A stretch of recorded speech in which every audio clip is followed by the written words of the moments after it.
play fullback, can play receiver, can play tight end. He's kind of a gadget guy. Daniel Bellinger from San Diego State is probably the best blocking tight end in this class. Developmental prospects in Grant Calcaterra from SMU is more of a receiver right now. Cole Turner from Nevada, and then Jelani Woods from Virginia, transferred from Oklahoma State and blowing up with his performance in the All-Star games and at the Combine and everything. Pretty good tape. Wasn't used totally correctly at Oklahoma State. Used a little better at Virginia. Probably going to be a better pro player than he was a college player, I think. I would say earliest for him would probably be round 3 and the latest would round 5. I think he's worked his way up into that category. At running back, there's a battle for the top running back spot between Michigan State's Kenneth Walker III and Iowa State's Breece Hall. Walker, a little more of the balanced type of runner. Hall, a little bit of the bigger guy. I would give the edge to Walker because of the complete package that he brings, and especially at the smaller size, he's still just as powerful as Hall in my mind. I think they both go in round 2. There's probably not a round 1 running back, and to be honest, running back shouldn't be a popular pick in the first round. You know, guys like Saquon Barkley and Ezekiel Elliott have gone in the top 5, but you can find quality running backs later in the draft. You don't have to spend one of those premium first round picks on one to get a good guy. Having said that, I like the fits with those two guys. It plays with the Miami Dolphins, San Francisco 49ers, Buffalo Bills, Los Angeles Rams, Tampa Bay Buccaneers, Kansas City, even though their backfield's gotten a little crowded. And then in terms of the guys that you could find in those later, 3rd to 5th round area, Kennedy Brooks from Oklahoma, Isaiah Spiller from Texas A&M was once thought to be one of the top backs in this class. A lot of A&M prospects have seen their draft stock fall this year. Pierre Strong from South Dakota State is a very underrated guy that a lot of people think has starter potential. Brian Robinson from Alabama finally got his shot this year and did very well with it as a senior. Jalen Warren, Oklahoma State. Tyler Algier from BYU, Sincere McCormick from UT San Antonio, and there are plenty of others I could go on and on about. It's a pretty solid and deep running back class. It's not one of the faster running back classes if you go by the 40 times, but it's a good class. And then the last part of the draft that I'll touch on, the offensive line. I think there are 8 potential first-round picks. Evan Neal from Alabama, Trevor Penning from Northern Iowa, Charles Cross from Mississippi State, Ike Ekwonu from North Carolina State, Tyler Linderbaum from Iowa, Bernard Raymond from Central Michigan, Kenyon Green from Texas A&M, and Zion Johnson from Boston College. Most of the other guys seem like a 3rd to 4th round depth guys with starter potential. Guys like Luke Fortner and Darian Kennard from Kentucky, Ohio State's Thayer Munford, Washington State's Abraham Lucas, Boston College's Tyler Vrabel, Georgia's Jamari Salyer, and Justin Schaefer, and there are plenty of other guys I could name off of that. I think at the Football Savant there's 127 or so offensive line prospects in the article that I will be posting shortly. So by the time this recording's out, it will be posted. And now in other NFL news, the Attorney General for the state of Virginia is opening an investigation into the Washington Commanders.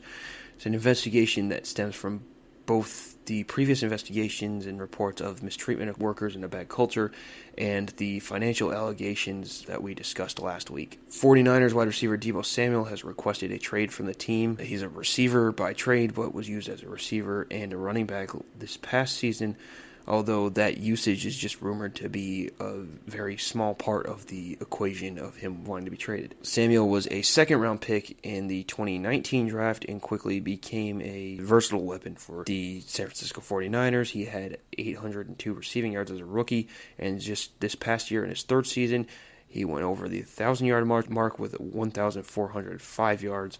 The Packers, Lions, and Jets have been rumored to have interest, but 49ers GM John Lynch has stated he cannot envision a scenario where he would be okay with trading Deebo Samuel. The Buccaneers have restructured Tom Brady's contract to open up a little more money. For the first time this coming season, the NFL will have 3 games on Christmas Day. Now, yes, Christmas is on a Sunday this year, but with the singular game on Christmas Day, even when it's not on a Sunday, over the past couple of years, it's felt like this has been coming for a while. Football is extremely popular. They already have games on Thanksgiving. Why not make another holiday of it? So the league schedule for that week is going to include a Thursday night game, a 11 games on a Saturday, 3 on the Sunday, and a Monday night game. We don't know who will play in the Christmas games, or any of those games for that matter, but we will likely find out on May 12th when the league officially releases the schedule for the year.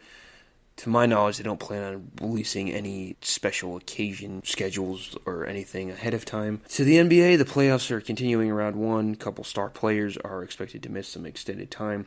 Suns guard Devin Booker suffered a hamstring strain and could be out 2 to 3 weeks, which would include the remainder of the current series against the New Orleans Pelicans. Bucks guard Chris Middleton will miss the rest of the first-round series against Chicago with an MCL sprain.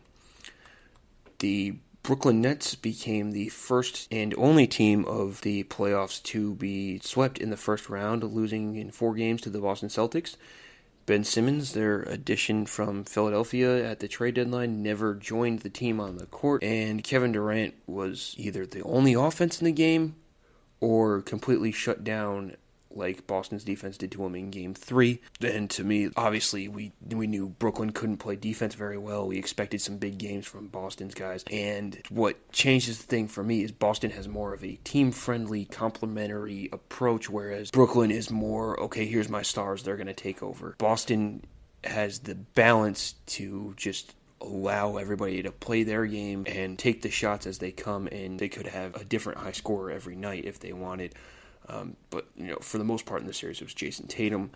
The Celtics move on and will face the winner of Milwaukee and Chicago in the next round. Speaking of that series, the Bucks currently have a 3-1 lead over the Bulls. Have a chance to end things tomorrow night, which is Wednesday night. Bulls were able to salvage Game 2, but even with that injury to Chris Middleton, the other games haven't really been close. Grayson Allen, the former Duke typical villain guard, has been a big spark off the bench the last 2 games, and there was a bit of a curveball thrown in for the Bulls today as it was announced that all-star guard Zach LaVine has entered the league's health and safety protocols. The top seed in the East, the Miami Heat, trying to wrap things up in their round 1 series against Atlanta in Game 5 as we speak. I think Miami's overall depth has just been a little too much for Atlanta, and it doesn't help that Trae Young, the star guard for the Hawks, has been pretty much completely shut down for this series. On the bright side for Atlanta, DeAndre Hunter has emerged as a legitimate scoring threat on the wing and has been their leading scorer in just about every game. The 76ers hold a 3-2 lead over the Raptors and will try to close out the series on Thursday night. It is the 3rd straight game that they will be trying to close out the Raptors, as they had a 3-0 lead and have lost the last 2 games. Toronto is looking to become the first NBA team to ever come back from a 3-0 deficit. I believe Denver is also trying to do that against Golden State. Pascal Siakam and Gary Trent Jr. have been the top players for the Raptors, especially when Fred VanVleet went out with an injury in Game 4, I believe it was, maybe 5. I still think Philadelphia is the deeper team and has a lot better roster at this point and should find a way to win the series, whether it be tomorrow in Thursday's Game 6 or later in the week in Game 7. Out in the West, the top-seeded Suns have found themselves in a dogfight with the New Orleans Pelicans, tied at 2-2, entering tonight's Game 5. Definitely doesn't help that Phoenix is missing its best player in Devin Booker because of the injury that we mentioned earlier. But you got to give New Orleans some credit. They're a young team coming into their own and coming together at the perfect time. We know what C.J. McCollum is. Brandon Ingram is finally turning into the superstar that we thought he would be back when he was the number 2 overall pick over the Lakers, and he's leading the way with this team. You would think that McCollum would be the superstar they're relying on. McCollum's had some good games. They have Ingram leading the way, and Herb Jones, the rookie second-round pick out of Alabama, has been extremely impressive for a rookie. He's got double digits in practically every game coming off the bench. Without Booker on the floor, Phoenix is a little less balanced, and they don't have, he averages 26, 27 points per game, so they don't have another guy at that position that can do that. It puts a lot more responsibility, especially offensively, on Mikal Bridges and Jay Crowder, Torrey Craig, and whoever else comes in to play on those wings. Those are not guys that are going to light up the scoreboard offensively, but they are very good athletes. They're just not going to be able to pick up everything that Booker does, and could make for a very difficult adjustment mid-series, and that could help New Orleans prolong this series and give them a shot. Another top seed in the West struggling, the 2-seed Memphis Grizzlies enter tonight's Game 5 tied 2-2 with the 7-seed Minnesota Timberwolves. The T-Wolves have gotten big games from Karl-Anthony Towns as expected, and Anthony Edwards in his second year is starting to show why he was the first overall pick in 2020 on a national stage. The Grizzlies have gotten good performances from Desmond Bane and Dylan Brooks, but the rest of the roster has significantly underachieved. They need more from Ja Morant. Clearly, Game 5's going on right now. From what I've been able to gather, Morant is playing better right now, but they need him to take over as the alpha dog on that team, and they also need better play from their bigs, who have seemingly gotten into constant foul trouble during this series. Seen Jaren Jackson Jr. foul out a couple times. Brandon Clark's had some solid offensive games, but they're getting work on that regard when they're on defense. And it's hard to guard Karl-Anthony Towns, but they need to do a little bit of a better job there as a full effort. Golden State will look to close out Denver in Game 5 tomorrow night. I just think, honestly, Golden State is a much better and deeper team, especially out on the perimeter with the shooters and the wings. I would much rather have Warriors bunch than most teams in the NBA with Klay Thompson, Steph Curry, Jordan Poole. I mean, I guess Draymond can shoot a little bit out there. You can throw a variety of guys in there. Denver just doesn't really have that go-to shooter on the outside. They've really been relying on Nikola Jokic. He can shoot from the outside a little bit. He's more of a big guy. They don't really have the complementary scoring around him, and it really hasn't shown up much in this series. The Warriors are a team much like the Celtics, to where they play complementary team basketball, and Denver is not a team built to compete with another team that plays that style. And the one game that they actually were able to do that and gave Jokic some help, the Nuggets won, but they need to win 3 more now before Golden State wins another one. Dallas and Utah.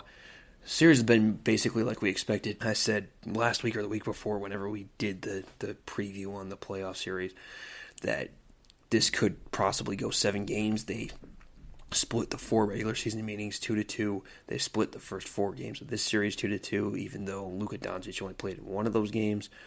Dallas took Game 5 last night pretty easily.